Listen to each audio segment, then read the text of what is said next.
Hi, welcome back to my channel. Pardon my appearance, I was at work and I did not think I'd be filming a video today. I've been thinking about making this video for a while, but I wanted to wait before I talked about it so I could tell the full story, or at least a fuller version of the story, because it's about real people. They will continue to do things. But now I feel like there's enough there where I can finally talk about it and not feel like I'm missing the next thing that's gonna happen. And I will start at the very beginning. A very good place to start. When Gus Johnson came back, I was surprised it was in the year 2021. If you're unfamiliar, Gus is a YouTuber and comedian known for his sketches, his occasional commentary videos, and the podcast he did with Eddy Burback, the Gus and Eddy podcast. Gus and Eddy were a duo in the same way that Noel Miller and Cody Ko are, and that Danny Gonzalez and Drew Gooden are. They're legally married. No, that's just a little joke. Cody and I are already married. Sorry I'm late to the party, but Cody and I are already married because we have shared contracts, and that's basically what being married is. Proud to say that I am finally making a video about TikTok. And I'm married too. Oh, hold on. Actually, that's the wrong picture. Yeah, there it is. Or maybe it isn't. I'm trying to say people often associate the two of them together. Gus was also dating Abulina Sabrina, another comedian who puts her videos out on Twitter and YouTube. You could call all of these people content creators, but I hate everything soup to nuts about that term, so I won't. She and Gus broke up at some point, and Gus put out a tweet about it on September the 30th. Sabrina didn't publicly make a statement about the breakup, which is what most normal people do. It is kind of a weird thing to do. I get why you would do it. But it's funny to go, yes, I must announce to the world that I'm no longer romantically seeing that person. And Gus had mentioned Sabrina on the podcast after they had broken up in like a very casual way, just as part of a story. Let's cut to a clip. Here's my promises this time, though, is I will be healthier. I will not drink as much as I did last time. You will have people working with you on the tour rather than being responsible for moving everything and doing everything. Yep. Last time it was literally just me and Sabrina. We were driving and having to like fucking chase down UPS trucks to get the merch and shit. I had 2 keyboards broken. I thought I had a hernia. I got terrible food poisoning. I gained 20 pounds. It was not great. I remember I'd be like, hey, man, how's the tour going? And you'd call me and be like, hey, like on speaker with you and Sabrina in the car. You'd be like, we're in a U-Haul. It doesn't have air conditioning. It's 90 degrees out. And we're just racing to get to the show before it starts. Yeah. For me, that was a nice reminder that, oh yeah, people break up sometimes, but it doesn't mean that they have to hate each other or anything like that. Sometimes two people agree that a romantic relationship isn't what they need or want, and so it ends. Eddy of the Gus and Eddy podcast was in Sabrina's video on the 26th of September and was still doing the Gus and Eddy podcast. So it felt like their friends didn't get caught in a crossfire and have to pick a side. And I assume that was the state of their end. A little sad, because breakups tend to be a little sad, but overall healthy and mature. And it wasn't just me who thought this. The top comment on the breakup post in the Gus and Eddy subreddit, titled "Hoping for the best for both Gus and Sabrina," was, "Aw, that sucks for the both of them. Breakups are always tough. Glad to see they're parting on good terms, though." But you know what happens when you assume? You're dead fucking wrong sometimes. On October 22nd, Sabrina published a video called My Ectopic Pregnancy, which is something you should watch. It is a very raw, emotional video about how the medical system routinely fails women and the lack of agency she was given in her own life and how that has affected her and continues to affect her to this day. and then I just kept having pain and bleeding, and nobody took me seriously. I went to the doctor multiple times, and one of the first times I went, the lady was just like, well, just take some Tylenol and go home. What do you want me to do? And then I went again later that day because I was still having so much pain. And they said, oh, you're probably miscarrying. Go bleed it out at home. I had an ectopic pregnancy in my left fallopian tube. It ruptured. I've been bleeding internally ever since. They were surprised I wasn't dead. And that if I don't have surgery right then and there, I was going to die for sure. And as an added bonus, the surgery might not go well and I might die during that too. So here, sign these waivers and paperwork, because you don't have a choice anymore. It also mentions her boyfriend from this period of her life, who is Gus. And Gus was not a very good boyfriend. Obviously, there are failures across the board here. Shit went wrong catastrophically, but Gus did not help make any of this easier. I called my boyfriend and I told him something's wrong. I'm going to the hospital again. I don't feel well. Something is wrong. And he said, okay, well, I have work to do and it involves other people, and then we're gonna go out and get dinner and drinks with them. So I had to go to the hospital alone. And then he would, sometimes tell me things like, someone else would have left you by now, right? So the lack of support was really hard. It was awful. And then it would get to the point where I would ask for help, take me to, urgent care, please, I can't drive myself. And he would say like, oh, well, call the advice nurse and then I'll take you. And then he would insist on listening to the phone call to make sure that I wasn't exaggerating my symptoms.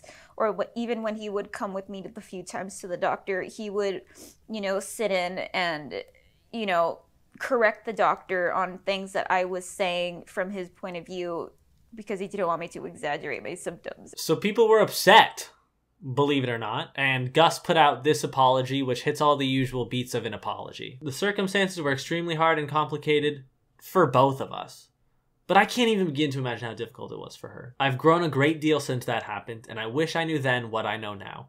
I will continue to grow and learn and strive to be a better person every day. I will be taking some time off from posting and working for a while. Sabrina said the apology was misleading and had lies in it, which is never a good thing for an apology to have. You're looking for things like accountability and what actually happened. So then Eddy from the Gus and Eddy podcast put out a statement that was like, hey, I did not know what was going on. I was in the dark. I talked to Sabrina since she put out her video, and I didn't have the full story. Finding out that your friend has been lying to you for years sucks. Gotta work on my swing. Gotta do my own thing. And collectively, people went, oh no, yeah, you're good. Just because it was called the Gus and Eddy podcast does not mean that this was the Gus and Eddy abuse. You've cultivated a community that allows for nuance and wants to see people do and be well. And with Sabrina liking Eddy's tweets, it lends him some credibility there. And so Eddy has been doing solo stuff and working on his channel with his brother, which is great, because I really like Eddy. I think he's really great. He's in the uh-oh, I'm copying them section of my channel. Gus was taking his break, which is good because a lot of people did not want to see his face for a little bit. And a fair section of the community was like, hey, you don't owe us an apology. You should apologize to Sabrina. You didn't do those things to us.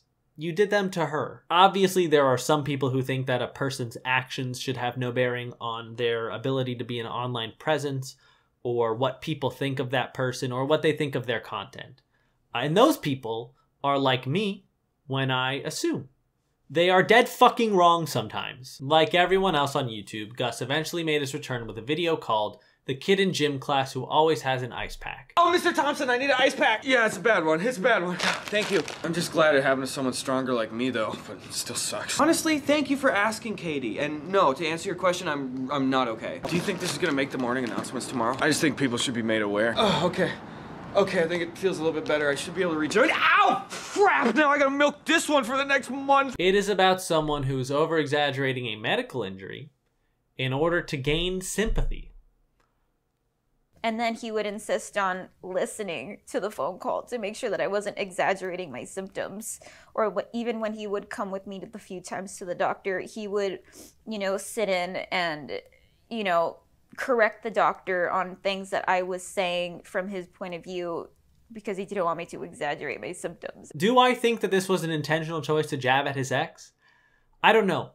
Probably, but even if it wasn't, is it tone deaf as hell? Yes, absolutely. It does not take a genius to recognize that given the catalyst for Gus taking his break, pretending to do the thing that you wrongly claim your girlfriend who nearly died did is not a good look. On top of that, when people started pointing this out, Gus blocked them. I'm a big advocate for using the block button. You know, if someone's using hate speech or just being mean for no reason or unproductive, get them out of there. But maybe, just maybe, have the small ability to step outside yourself for 2 seconds and realize people are only being critical of you because they liked you.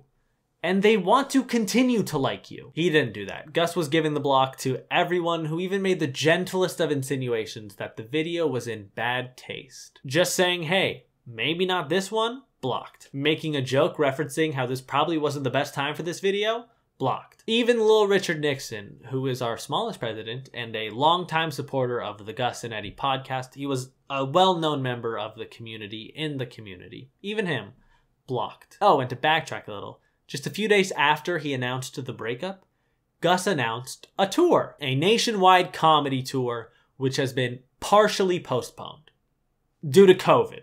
It was postponed due to the novel coronavirus and nothing else. The dates that have not been postponed are not selling particularly well and have a fair number of people trying to resell their tickets. And then today, which is why I'm filming this today, Gus put out an apology video.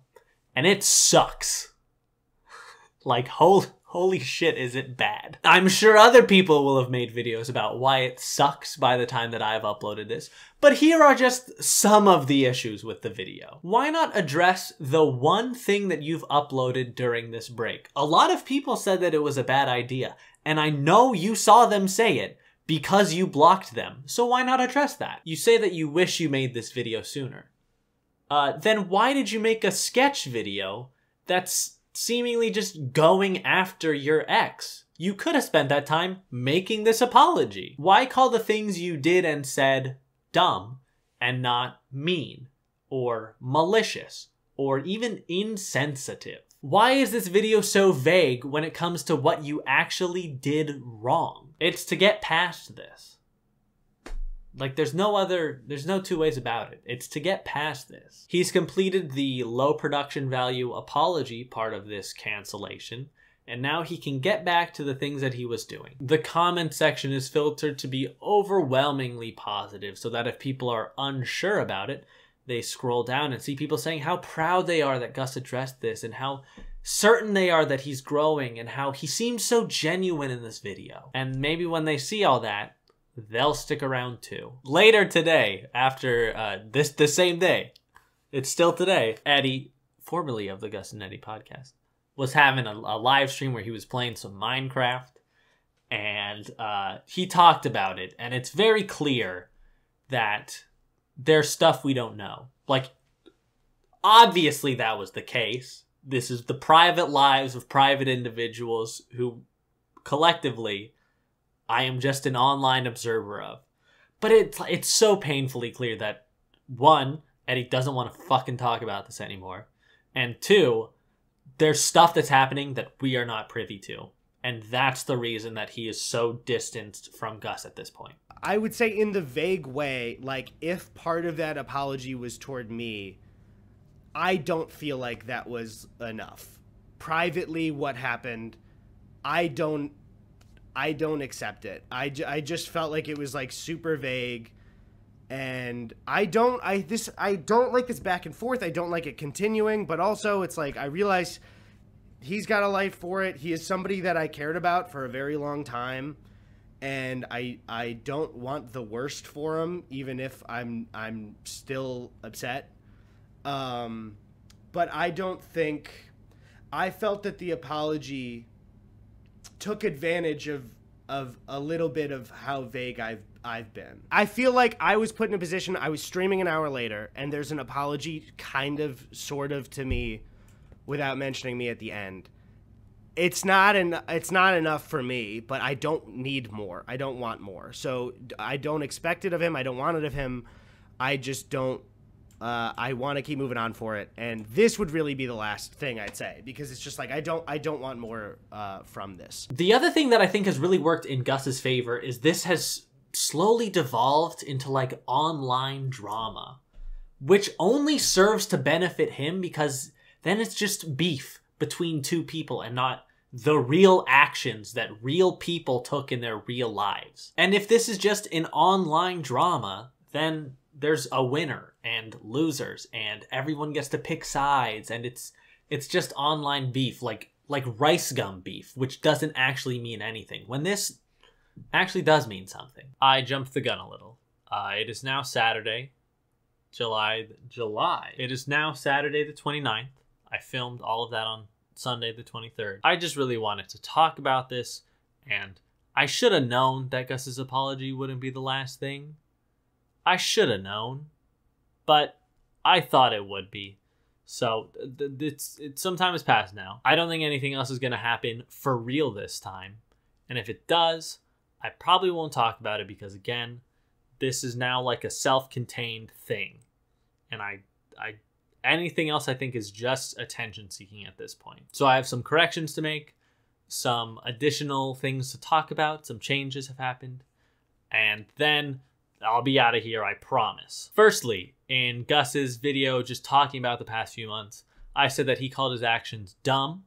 The word he actually used was foolish, which I don't think changes much. My point about him minimizing his own actions still stands, but that is the actual word he used. The comment section of that video also looks much differently than it does from the initial day of posting. Most of the comments from 5 or 6 days ago look like the ones that I showed in the video. They're very positive. They're talking about all the good that Gus is doing, all his growth, all of that. The comments more recently seem to have a similar tone to me, where they are much more critical of Gus. I don't know if something has changed over the last few days, but the comment section tonally certainly has shifted. Secondly, I got the name of Gus's sketch video wrong.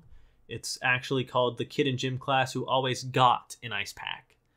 And I did not say that. So my deepest condolences. Additionally, I said that, like everyone else on YouTube, Gus eventually made his return with a video called The Kid in Gym Class Who Always Has an Ice Pack. And I phrased that a little weird. I didn't mean that everyone who takes a break from YouTube and then comes back returns with a video titled The Kid in Gym Class Who Always Had an Ice Pack. That's not at all. I just meant that everyone who leaves and comes back makes a video. Not, you can leave and come back without making a video. You have to. And that is just the title of the video that Gus made and came back with. On Monday, there also was a fair bit of back and forth between Sabrina and Gus on Twitter. In Gus's apology video, he mentions therapy and couples counseling as part of his process for growth.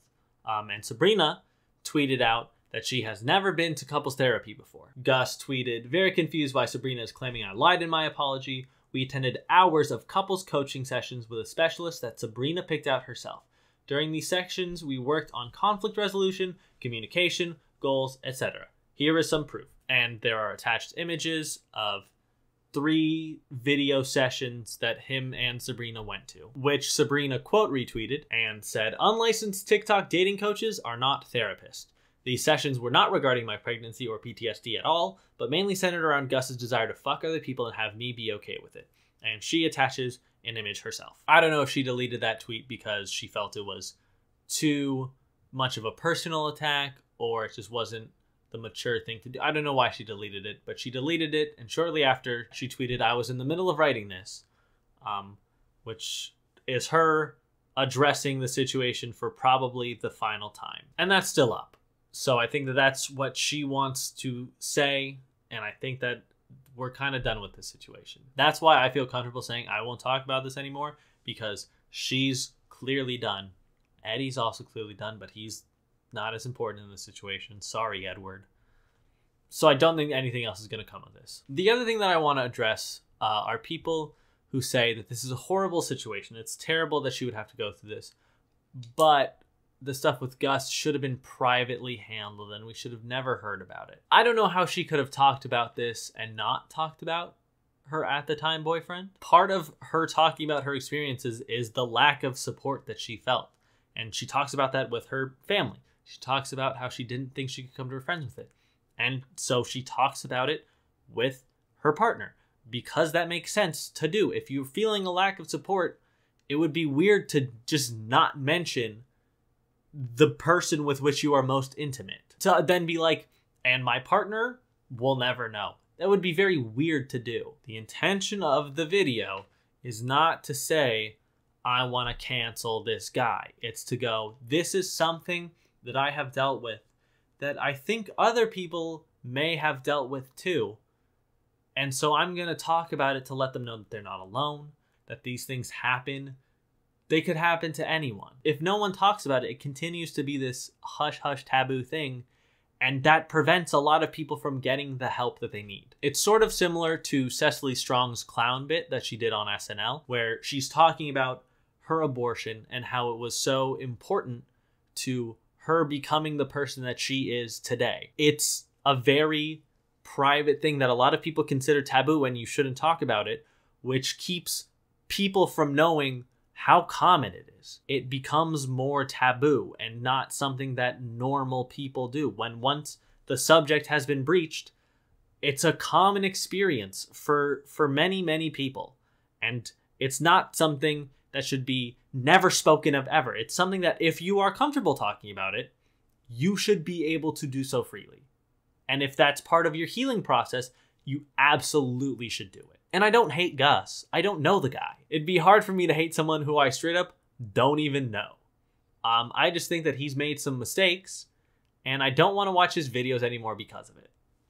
That's really it. That's basically everything that I felt like I needed to add to this video. So now I will turn it back over to Harry for some final words and a goodbye. It's so disappointing. I really, really loved the Gus and Eddy podcast. It was such a bright spot for me during this pandemic. I think, like a lot of people, this is the last video. Like, a ton of people hate watched his video about the kid in gym class just to see, like, he's been silent for months. Let's see what's going on. And then this one is clearly titled to be an apology. But the next video that he comes out with, that's just a short little sketch. I think that's the end of the line for most people. I think that's like, okay, you're just going back to what you were doing before? Cool. See you later. Thanks for watching this video. I hope you enjoyed it. Or rather, more just thank you for listening to my thoughts on this. Because it's always weird to talk to real life people about online shit like this. Because they don't know everyone who's involved and blah, blah, blah. And this was a very real way of me just getting out my thoughts. So thank you. This was very cathartic. I feel much better now. I hope that you can do something that makes you feel much better too. Okay, that's all for now. Bye-bye.